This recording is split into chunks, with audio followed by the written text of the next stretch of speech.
اللہ رب العزت تمہیں اپنا محبوب بنا لے گا۔ آپ غور فرمائیے، اتباع رسول حضور علیہ الصلوۃ والسلام کی اطاعت، آپ کی اتباع، آپ کی سنتوں کی پیروی، یہ وہ عمل ہے کہ خدا کے بندے اسے اپنی زندگی میں اپناتے ہیں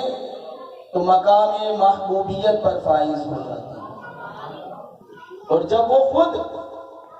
رسول کریم کی اطاعت اور اتباع کر کے مقام محبوبیت حاصل کر لیتے ہیں تو خدا کے جو بندے ان کا دامن تھام لیتے ہیں اللہ تعالیٰ انہیں بھی اپنا محبوب بنا لیتا ہے۔ اللہ والے مقام محبوبیت پر فائز ہوتے ہیں اتباع رسول، اطاعت رسول کے نتیجے اور اس کے صلے میں، اور اللہ والوں کی دعوت، ان کا پیغام بھی ہے کہ اگر تم خدا کے محبوب بننا چاہتے ہو تو رسول پاک صلی اللہ علیہ وسلم کی اطاعت اور اتباع کو اپنانا۔ اللہ والوں کے در پر، ان کے آستانوں پر یہی صدا دی جاتی ہے، آنے والوں کو یہی سبق بار بار دیا جاتا ہے کہ اطاعت رسول اور اتباع رسول، حضور کی پیروی ہی میں دنیا بھی کامیاب ہے اور آخرت بھی کامیاب ہے۔ اللہ والوں کی سیرت، اللہ والوں نے کس طرح دین کے پیغام کو عام کیا۔ حضرت خواجہ حاتم اسم رحمۃ اللہ تعالی علیہ ولیوں کے ولی ہیں،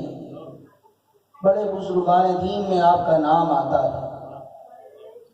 ایک مرتبہ کسی عذر کی بنا پر آپ کی نماز با جماعت رہ گئی، نماز نہیں، نماز با جماعت رہ گئی، کسی وجہ سے نماز با جماعت میں حاضر نہ ہو سکے، جبکہ ان کا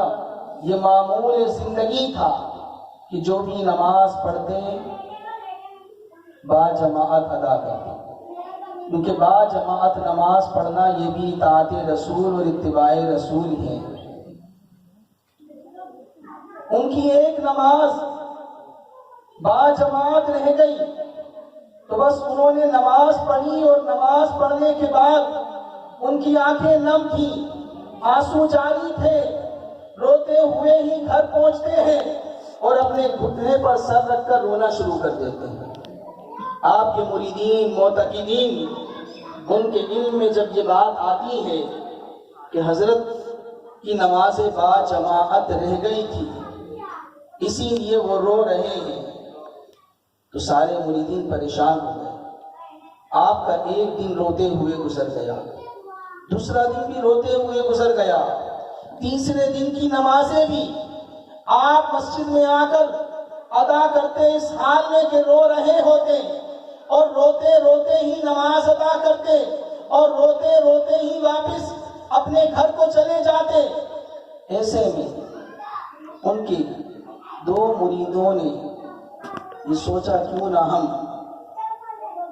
حضرت کے دربار میں حاضری دیں، ان کی بارگاہ میں پہنچتے ہیں، ان سے انہیں تسلی دینے کی کوشش کرتے ہیں کہ حضور والا، آپ تو نماز با جماعت کے عادی ہیں، آپ نماز با جماعت ادا کرنا آپ کی زندگی کا معمول ہے۔ آج اگر کسی عذر کی وجہ سے آپ کی نماز با جماعت رہ گئی تو اس میں اس قدر ہلکان ہونے کی، اس قدر رونے کی، اس قدر پریشان ہونے کی کوئی ضرورت نہیں ہے۔ حضور والا تو پہلے ہی رو رہے تھے۔ جب دو مریدین تسلی دینے کے لیے پہنچے تو حضرت خواجہ حاتم اسم رحمۃ اللہ تعالی علیہ پھوٹ پھوٹ کر رونے لگے۔